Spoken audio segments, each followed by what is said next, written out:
क्या पूजा पाठ करने से दुख दूर होते हैं? बुद्ध के अनमोल विचार। क्या कभी ऐसा हुआ है कि हमने अपनी भीतर की शांति खो दी हो? क्या जिंदगी की थकान ने हमारी आत्मा को तोड़कर रख दिया है? हम मुस्कुराते तो हैं, पर अंदर से एक अजीब सा खालीपन महसूस करते हैं, एक ऐसी बेचैनी जिसका कोई नाम नहीं। नमस्कार दोस्तों, फिर से स्वागत है हमारे YouTube चैनल में, आपके अपने गीतागान YouTube चैनल में। क्योंकि स्वागत मेहमानों का होता है, साथी का नहीं। आप हमारे साथी हो उस यात्रा के जहाँ बुद्ध के शब्द हमें जीवन के सत्य की ओर ले जाते हैं, जहाँ हम कभी गए ही नहीं। नमो बुधाय। आज हम एक ऐसे सवाल की गहराई से उतरेंगे जो हम सबके मन में कभी न कभी जरूर उठता है। एक सवाल जो हमारी आस्था, हमारी परंपरा और हमारे दुख से जुड़ा है। हम सब ने कभी न कभी दुख के सागर में गोते लगाते हुए पूजा पाठ, मन्नतों और अनुष्ठानों का सहारा लिया है। हमने दिए जलाए हैं, फूल चढ़ाई है, मंदिर की घंटी बजाई है, इस उम्मीद से कि कोई दिव्य शक्ति हमारी पुकार सुनेगी और हमारे कष्टों को हर लेगी। जब कोई अपना बीमार होता है, जब नौकरी चली जाती है, जब रिश्ते टूटते हैं, जब मन पर निराशा के बादल छा जाते हैं, तब हम कहाँ जाते हैं? हम ईश्वर के द्वार पर जाते हैं। हम पूरी श्रद्धा से पूजा पाठ करते हैं, पर क्या हमने कभी रुककर खुद से यह पूछा है कि क्या इन बीमारी, इन बाहरी क्रियाओं से हमारे भीतर का दुख सच में समाप्त होता है? क्या मूर्तियों को स्नान कराने से हमारा मन भी पवित्र हो जाता है? क्या मंत्रों का जाप करने से हमारे भीतर का कोलाहल शांत हो जाता है? यह सवाल उठाना किसी की आस्था पर चोट करना नहीं, यह सवाल सत्य की खोज का पहला कदम है। यह सवाल सवई तथागत बुद्ध ने भी अपने आप से पूछा था। बुद्ध के पास एक व्यक्ति आया, उसका चेहरा चिंता की लकीरों से भरा था। उसने बुद्ध से कहा, हे तथागत, मैं रोज सुबह शाम पूजा करता हूँ, मैं सभी अनुष्ठान पूरे विधि विधान से करता हूँ, मैं दान भी करता हूँ, फिर भी मेरे जीवन में दुख कम क्यों नहीं होता? मेरा मन शांत क्यों नहीं रहता? बुद्ध ने उसे देखा। उनकी आंखों में निंदा नहीं, सिर्फ करुणा थी। उन्होंने उस व्यक्ति से कुछ नहीं कहा, बस एक कहानी सुनाई। उन्होंने कहा, कल्पना करो, एक व्यक्ति है जिसे एक जहरीला तीर लगा है। वो दर्द से तड़प रहा है, उसकी जान खतरे में है। विवेक को बुलाया जाता है और विवेक जैसे ही तीर निकालने लगता है, वो घायल व्यक्ति उसे रोक देता है और वो कहता है, रुको, पहले मुझे यह बताओ कि यह तीर किसने मारा? वो किस जाति का था? उसका नाम क्या था? वो लंबा था या छोटा था? सांवला था या गोरा था? फिर वह पूछता है, यह तीर किस लकड़ी का बना है? इस पर जो पंख लगे हैं वो किस पक्षी के हैं? इस पर जो जहर लगा है वो कौन सा जहर है? सांप का है या किसी पौधे का? बुद्ध ने उस व्यक्ति से पूछा, मुझे बताओ, क्या इन सवालों के जवाब मिलने तक वो घायल व्यक्ति जीवित बचेगा? उस व्यक्ति ने सिर झुकाकर कहा, नहीं तथागत, वो तो मर जाएगा। बुद्ध मुस्कुराए और बोले, यही हम अपने साथ कर रहे हैं। हम सब कुछ दुख नाम के जहरीले और तीर से घायल है। यह तीर हमारे भीतर गहरा दंसता हुआ है और हम अपना सारा समय और सारी ऊर्जा यह पूछने में लगा देते हैं कि ईश्वर है या नहीं, पूजा सही विधान क्या है, किस मंत्र में ज़्यादा शक्ति है, कौन सा अनुष्ठान फल देगा। हम बाहरी सवालों में उतने उलझे हुए हैं कि हम उस तीर को निकालने का काम शुरू ही नहीं करते जो हमें पल पल पीड़ा दे रहा है। यह कहानी हमारी कहानी है, हम सबकी कहानी है। वो जहरीला तीर हमारे भीतर का क्रोध है, हमारी ईर्ष्या है, हमारा लोभ है, हमारी अर्तप्ति है, हमारा भय है।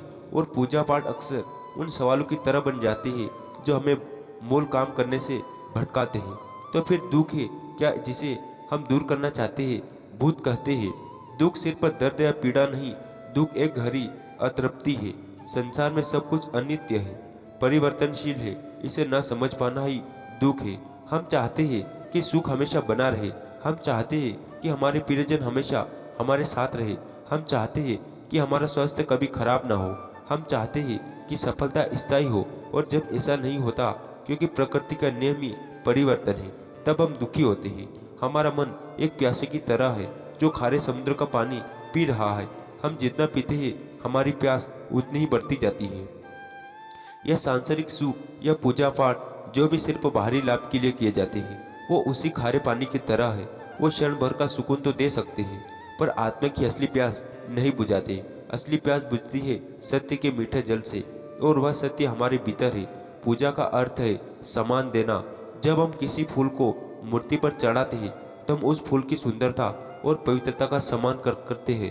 पर बुद्ध कहते हैं सबसे बड़ी पूजा है अपने मन के भीतर करुणा के फूल को खिलाना, अपने भीतर मैत्री और शैली की सुगंध को जगाना। जब हम किसी दिए को जलाते हैं तो हम अंधकार पर प्रकाश की विजय का जश्न मनाते हैं। पर जब सबसे बड़ी पूजा अपने भीतर अज्ञान अंधकार को ज्ञान दिए से मिटाना है। यही है असली पूजा। यह कोई बाहरी क्रिया नहीं, यह एक आंतरिक रूपांतरण है, एक इंटरनल ट्रांसफॉर्मेशन। तो क्या इसका अर्थ है कि हमें पूजा पाठ, मंदिर जाना सब छोड़ देना चाहिए? नहीं, बुद्ध ने कभी ऐसा नहीं कहा। बुद्ध का मार्ग अतीब का नहीं, मध्यम का मार्ग है, मतलब मिडिल पाथ। समस्या पूजा में नहीं, हमारी अपेक्षा में है। समस्या अनुष्ठान में नहीं, हमारी अज्ञानता में है। अगर हम मंदिर इसलिए जाते हैं ताकि हमारा मन कुछ देर के लिए शांति हो, ताकि हम दुनिया के शोर से कटकर अपने भीतर झांक सके, तो वह मंदिर जाना सार्थक है। वो पूजा एक ध्यान है। अगर हम दिया इसलिए जलाते हैं कि वह हमें याद दिलाए कि हमें भी अपने भीतर ज्ञान का प्रकाश जलाना है, तो वह दिया जलाना सार्थक है। लेकिन अगर हम यह सोचते हैं कि पत्थर की मूर्ति पर दूध चढ़ाने से हमारी कोई भी बड़ी मनोकामना पूरी हो जाएगी, या किसी 40 दिन उपवास रखने से हमारे सारे पाप धुल जाएंगे बिना हमारे कर्मों को सुधारे, तो हम खुद को धोखा दे रहे हैं। यह ऐसा है जैसे कोई बीमार व्यक्ति डॉक्टर के पास जाए, डॉक्टर उसे दवा दे और वह व्यक्ति घर आकर उस दवा की शीशी की पूजा करने लगे। वो रोज उसे अगरबत्ती दिखाए, फूल चढ़ाए, पर दवा खाए नहीं। क्या वह ठीक होगा? कभी नहीं। इस कहानी में बीमारी है, दुख डॉक्टर है, बुद्ध और दवा है, धर्म या उनके द्वारा बताया गया मार्ग, आर्य स्टैंडिंग मार्ग, द नोबल एटफोल्ड पाथ और पूजा पाठ बिना समझे किए गए उस शीशी की पूजा की तरह। दवा तो खानी पड़ेगी, इलाज तो भीतर से शुरू करना होगा। वह दवा क्या है? वो मार्ग क्या है? वो मार्ग है प्रजा, शील और समाधि का प्रजा, यानी सही समझ, राइट अंडरस्टैंडिंग, या जानना कि दुख क्या है, दुख का कारण क्या है और दुख कैसे मिटाया जा सकता है। यह जानना कि सब कुछ अनित्य है। शील यानी सही आचरण, राइट कंडक्ट, अपने कर्मों को, अपनी वाणी को, अपनी आजीविका को शुद्ध रखना, किसी को कष्ट ना पहुंचाना, झूठ ना बोलना, चोरी ना करना। समाधि यानी सही ध्यान, राइट कंट्रेक्शन, अपने मन को साधना, उसे भटकाने से रोककर एक जगह पर केंद्रित करना, ताकि हम मन के पार सत्य को देख सके। असली पूजा इन 3 स्तंभों पर खड़ी है। जब हम इन बातों को सुनते हैं तो हमारे भीतर क्या महसूस होता है? क्या कोई पुरानी धारणा टूटती हुई महसूस होती है?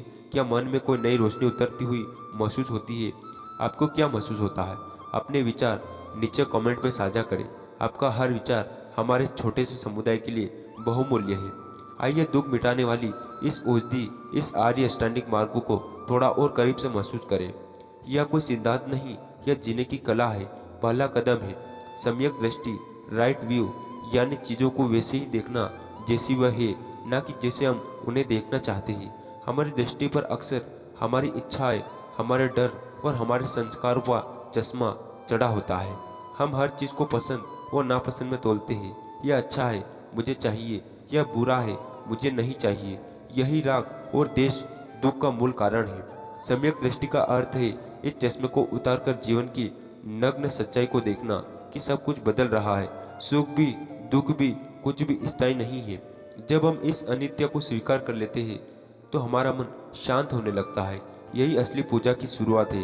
दूसरा कदम है सम्यक संकल्प, राइट इंटेंशन, यानी हमारे इरादे नेक हो, हमारे मन में किसी के लिए द्वेष ना हो, हिंसा का भाव ना हो, हमारे संकल्प त्याग और करुणा से भरे हो।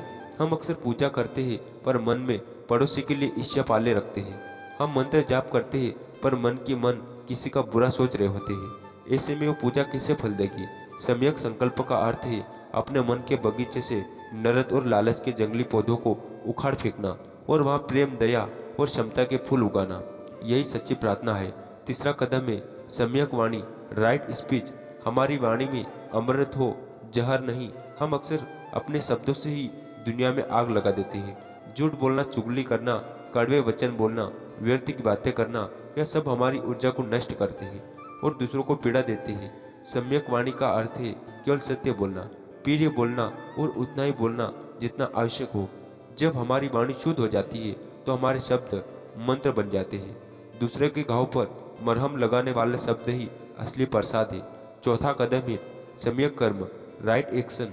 हमारे कर्म ऐसे हैं जो किसी भी प्राणी को कष्ट न पहुंचाए। हत्या, चोरी, व्यभिचार से दूर रहना, हर जीव के प्रति दया का भाव रखना। जब हम पूजा में एक जीव की बलि चढ़ाते हैं और सोचते हैं कि इससे देवता प्रसन्न होंगे, तो हम सबसे बड़ा भ्रम पाल रहे होते हैं। कोई भी प्रबुद्ध चेतना, कोई भी सच्ची दिव्यता हिंसा से प्रसन्न नहीं हो सकती। सबसे बड़ा यज्ञ है किसी रोते हुए को हंसाना, किसी भूखे को भोजन कराना, किसी गिरे हुए को उठाना। यही वास्तविक कर्मकांड है। पांचवा कदम है सम्यक आजीविका, राइट लाइवलीहुड। हमारा जीवन यापन, हमारा व्यवसाय ऐसा हो जो धर्म पर आधारित हो, जिससे हमारे यहाँ किसी और का अहित ना होता हो। शास्त्रों का व्यापार, प्राणियों का व्यापार, विष का व्यापार, नशे का व्यापार, इनसे बचना, ईमानदार से अपनी रोटी कमाना। जब हम बेईमानी से कमाए गए धन से मंदिर में बड़ा चढ़ावा चढ़ाते हैं, तो क्या वह स्वीकार होगा? हमारी आजीविका नींव ही अगर पाप पर टिकी हो, तो उस पर धर्म की इमारत कैसे खड़ी हो सकती है? सच्ची आजीविका ही ईश्वर के प्रति हमारे सबसे बड़ी भेंट है। छठा कदम है सम्यक प्रयास, राइट एफर्ट। निरंतर प्रयास करना, किस लिए? अपने मन में अच्छे विचारों को उत्पन्न करने और बनाए रखने के लिए, और बुरे विचारों को उत्पन्न होने से रोकने, और जो उत्पन्न हो गए उन्हें समाप्त करने के लिए। हमारा मन एक खेत की तरह है। अगर हम प्रयास नहीं करेंगे तो इसमें खरपतवार, बुरे विचार अपने आप उगा पाएंगे। हमें मेहनत करके संकल्प के साथ इसमें अच्छे विचार के बीज बोने होंगे और उन्हें सींचना होगा। आलस्य में पड़े रहकर यह सोचना कि कोई चमत्कार हमारे जीवन को बदल देगा, यह सबसे बड़ा अज्ञान है। रोज अपने मन पर थोड़ा सा काम करना, यही सच्ची तपस्या है। सातवां कदम है सम्यक स्मृति, राइट माइंडफुलनेस, जागरूकता, होश, अवेयरनेस। हम जो भी कर रहे हैं उसे पूरे होश के साथ करना। जब हम चल रहे होते हैं तो हमें पता हो कि हम चल रहे हैं। जब हम खा रहे हैं तो हमें पता हो कि हम खा रहे हैं। जब हमारे मन में क्रोध उठता है तो हम उसे बस देखें, बिना कोई प्रतिक्रिया दिए। हाँ, मेरे मन में क्रोध उठा है। हम अक्सर यंत्र की तरह जीते हैं, अतीत की यादों में या भविष्य की चिंताओं में खोए रहते हैं। वर्तमान के क्षण में हम होते ही नहीं, और सत्य केवल वर्तमान के क्षण में है। पूजा करते समय भी हमारा मन 10 जगह भटकता है। सम्यक स्मृति का अर्थ है अपने मन को वर्तमान में लाना, अपनी हर सांस के प्रति जागरूक होना। आती हुई सांस, जाती हुई सांस, या जागरूकता ही वह प्रकाश है जिसमें मन के सारे अंधकार विलीन हो जाते हैं। यही सर्वोत्तम ध्यान है। और आठवां अंतिम कदम है सम्यक समाधि, राइट कंट्रैक्शन। जब हम प्रयास और जागरूकता से अपने मन को साध लेते हैं तो वह एक बिंदु स्थिर हो जाता है। चित्त की यही एकाग्रता समाधि है। इस अवस्था में मन के सारे विकार शांत हो जाते हैं। कोई इच्छा नहीं, कोई देश नहीं, बस एक गहरी शांति, एक गहरा आनंद। यह वह अवस्था है जहाँ व्यक्ति में और मेरे के भाव से ऊपर उठ जाता है। उसे हर कण में वही एक चेतना दिखाई देती है। दुखी पूरी तरह से विलीन हो जाता है। यह निर्वाण का द्वार है। यही जीवन का परम लक्ष्य है। यह बुद्ध की दवा है। यह दुख के तीर को निकालने का पूरा विज्ञान। इसमें किसी बाहरी शक्ति पर निर्भरता नहीं। सारी शक्ति, सारा सामर्थ्य हमारे अपने भीतर है। हमें बस उसे जगाना है। अगर इन शब्दों को आपके हृदय को छुआ है, अगर आपको लगा कि यह ज्ञान और लोगों तक भी पहुंचाना चाहिए, तो इस वीडियो को लाइक करें और चैनल को सब्सक्राइब करें। तो दोस्तों, कमेंट में भी नमो बुद्धाय जरूर लिखें। आप सुपर थिंग्स के जरिए भी हमारे इस प्रयास से सहयोग कर सकते हैं। अब हम एक कहानी की यात्रा पर चलते हैं। एक ऐसी कहानी जो शायद हमारी कहानी है। एक गांव में देवदत्त नाम का एक मूर्तिकार रहता था। उसके हाथ में जादू था। वो पत्थर और लकड़ी को तराश कर ऐसी जीवित मूर्तियां बनाता था कि देखने वाले दम रह जाते थे। देवी देवताओं की उसकी बनाई मूर्ति दूर दूर के मंदिरों में स्थापित थी। देवदत्त बहुत बड़ा अस्तित्व भी था। वो दिन में 3 बार पूजा करता था। हर पूर्णिमा को उपवास रखता था। अपनी कमाई का एक हिस्सा मंदिर में दान करता। उसने अपनी छोटी सी झोपड़ी में ही एक मंदिर बना रखा था जहाँ दर्जनों मूर्तियां थी। वो रोज उन्हें स्नान कराता, चंदन लगाता, फूल चढ़ाता, घंटों उनके सामने बैठकर मंत्र जाप करता। बाहर से देखने पर देवदत्त की दुनिया कला और आस्था का संगम थी, पर उस संगम के भीतर एक बाउंडर छिपा था। उसका एक लौता बेटा माधव पिछले कई महीनों से बीमार था। वो दिन ब दिन कमजोर होता जा रहा था। देवदत्त ने उसकी सलामती के लिए कोई पूजा नहीं छोड़ी, कोई मन्नत नहीं छोड़ी। उसने सबसे बड़े मंदिर में सोने के छत्र चढ़ाए, हजारों दिए जलाए, बड़े बड़े अनुष्ठान करवाए। पर माधव की हालत बिगड़ती जा रही थी। देवदत्त की कला में भी अब यह बात नहीं रही थी। उसके हाथ कांपते थे। चेनी चलाते हुए उसका ध्यान बेटे की खांसी की आवाज पर चला जाता। उसकी बनाई मूर्ति के चेहरे पर अब दिव्यता की जगह एक अनकही पीड़ा झलकने लगी थी। वो ईश्वर से लड़ता था। वो अपनी मूर्तियों के सामने रोता था। मैंने तुम्हारी इतनी सेवा की, दिन रात तुम्हें पीछा, फिर तुम मेरे साथ ऐसा क्यों कर रहे हो? मेरी भक्ति में क्या कमी रह गई? उसकी आस्था अब क्रोध और निराशा में बदल रही थी। जिस पूजा पाठ को वह दुख का इलाज समझता था, वही अब उसके दुख को और बढ़ा रहा था। एक दोपहर जब वह अपनी निराशा में डूब हुआ था, उसकी कार्यशाला के दरवाजे पर एक भिक्षु आकर खड़े हुए। सामने सौम्य और आंखों में असीम करुणा लिए देवदत्त ने उन्हें देखा और चिनकर कहा, भिक्षा यहाँ नहीं मिलेगी। मेरे पास देने के लिए कुछ भी नहीं है। भगवान ने ही मेरा सब कुछ छीन लिया है। भिक्षु मुस्कुराए। उन्होंने भिक्षा पात्र आगे नहीं बगाया। उन्होंने बस देवदत्त की अधूरी मूर्तियों को देखा और कहा, अद्भुत कला है तुम्हारी। तुम बेजान पत्थर में प्राण फूंक देते हो। देवदत्त का क्रोध कुछ नरम पड़ा।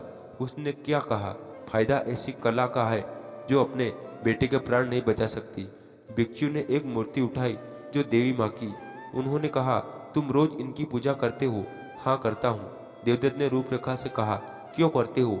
भिक्षु का सवाल बहुत सरल था। ताकि वह प्रसन्न हो, ताकि वह मेरे दुख दूर करे।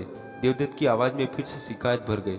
भिक्षु ने मूर्ति को वापस रख दिया। उन्होंने देवदत्त की आंखों में झांका और एक ऐसा सवाल पूछा जिसने देवदत्त के भीतर सब कुछ हिलाकर रख दिया। उन्होंने कहा, मूर्तिकार, तुम रोज पत्थर की देवी को स्नान कराते हो, चंदन लगाते हो, पर क्या तुमने कभी अपने भीतर बैठे क्रोध को स्नान कराया है? क्या तुमने कभी अपनी आत्मा पर लगी निराशा के धूल को साफ किया है? भिक्षु ने आगे कहा, तुम बाहर की मूर्ति को फूल चढ़ाते हो, पर क्या तुमने कभी अपने मन में करुणा का एक फूल खिलौना दिया है? तुम मंत्रों का जाप करते हो, पर क्या तुमने कभी अपने भीतर चल रहे विचार के शोर को सुनने की कोशिश की है? तुम पत्थर को प्राण फूंकते हो, पर क्या अपने भीतर के पत्थर को चुके मन को पिघला पाए हो? यह शब्द तीर की तरह देवदत्त के सीने में लगे, पर यह जहरीले तीर नहीं थे। यह सत्य के तीर थे जो भीतर दंचे हुए दुख के तीर को निकालने आए थे। पहली बार किसी ने उससे यह नहीं कहा कि यह वाला अनुष्ठान करो या उस मंदिर में मन्नत मांगो।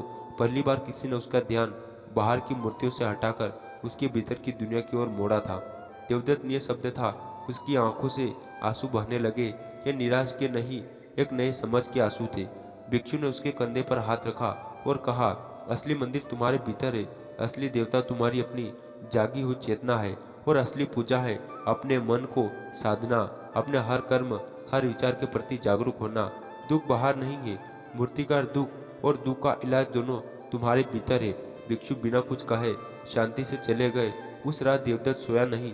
भिक्षु के शब्द उसके कानों में गूंज रहे थे, अपने भीतर बैठे क्रोध को स्नान कराओ। अगले दिन से देवदत्त की दिनचर्या बदल गई।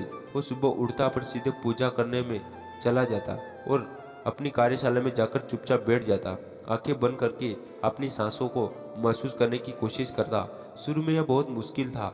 हजारों विचार उस हमला करते बेटे की बीमारी की चिंता, पैसे की तंगी, भविष्य का डर। उसका मन एक तूफानी समुद्र की तरह था। वो 10 सेकंड भी शांति से नहीं बैठ पाता था, पर उसने हार नहीं मानी। वो भिक्षु के शब्द याद करता, सम्यक प्रयास, राइट एफर्ट। उसने अपनी चेनी और हथौड़ी उठाई, पर इस बार उसका उद्देश्य सिर्फ मूर्ति बनाना नहीं था। उसने हर चोट को पूरे होश के साथ मारना शुरू किया। सम्यक स्मृति, राइट माइंडफुलनेस। जब चेनी फिसलती और उसे गुस्सा आता तो वह रुक जाता। वो अपने गुस्से को देखता, महसूस करता कि कैसे उसका चेहरा तमतमाता जाता है, सांसें तेज हो जाती है, मुठ्ठियां बिंध जाती है और वो गुस्से पर प्रतिक्रिया नहीं करता, बस एक साक्षी की तरह उसे देखता। धीरे धीरे उसने पाया कि गुस्सा एक बादल की तरह आता है और अगर उसे पकड़ना ना चाहे तो अपने आप चला भी जाता है। जब उसे बेटे की चिंता सताती तो वो चिंता के भाव को देखता। वो देखता कि किसे भय उसके शरीर को जकड़ लेता है। वो उस भय को स्वीकार करता। उसने पूजा करना नहीं छोड़ा, पर अब उसकी पूजा का ढंग बदल गया था। जब वह मूर्ति को स्नान कर रहा था तो संकल्प लेता, जैसे मैं इस मूर्ति को स्वच्छ कर रहा हूँ, वैसे ही मैं अपने मन को ईर्ष्या और देश से स्वच्छ करूँगा। जब वह दिया जलाता तो वह प्रार्थना करता, यह प्रकाश मेरे भीतर के अज्ञान के अंधकार को मिटाए। उसका हर बाहरी कर्म अब एक आंतरिक साधना का प्रतीक बन गया था। महीने बीत गए देवदत्त का चेहरा बदलने लगा।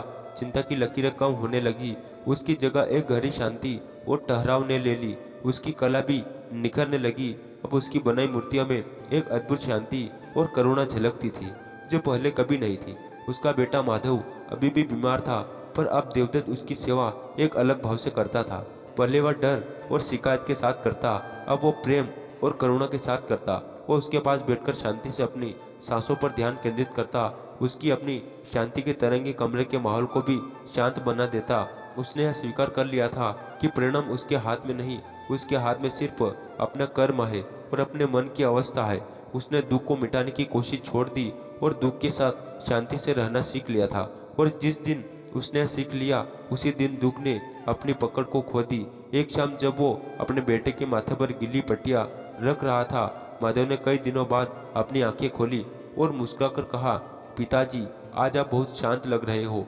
देवदत्त की आंखों में आंसू आ गए, पर यह खुशी के आंसू थे। उसे लगा उसकी पूजा का सबसे बड़ा प्रसाद मिल गया है। वो भिक्षु के शब्दों को याद करके मुस्कुराया। इलाज शुरू हो चुका था। जहरीला तीर निकल रहा था। उसने अपने जीवन की सबसे बड़ी मूर्ति को गढ़ना सीख लिया था, अपने शांतिंत मन की मूर्ति के। लेकिन कहानी यहाँ तत्व खत्म नहीं होती। उस रात जब पूरा गांव सो रहा था, माधव का शरीर अचानक फिर से आग की तरह अपने तपने लगा। उसकी सांसें उखड़ने लगी। देवदत्त की महीनों की साधना, उसका नया पाया हुआ ज्ञान, सब एक पल में कसौटी पर आ गया। क्या वो वापस अपनी पुरानी आदतें में लौट जाएगा? क्या वो भागेगा मंदिरों की ओर, चीखेगा, चिल्लाएगा और फिर से बाहरी अनुष्ठानों से समाधान ढूंढेगा? या वो उस गहरी शांति पर भरोसा करेगा जिसे उसने अपने भीतर खोजना शुरू किया? उसके सामने दो रास्ते थे। एक बाहरी की ओर जाता था और डर और हताशा की ओर, दूसरा भीतर की ओर, जागरूकता और समता की ओर। देवदत्त ने क्या चुना? लेकिन कहानी यहाँ तक खत्म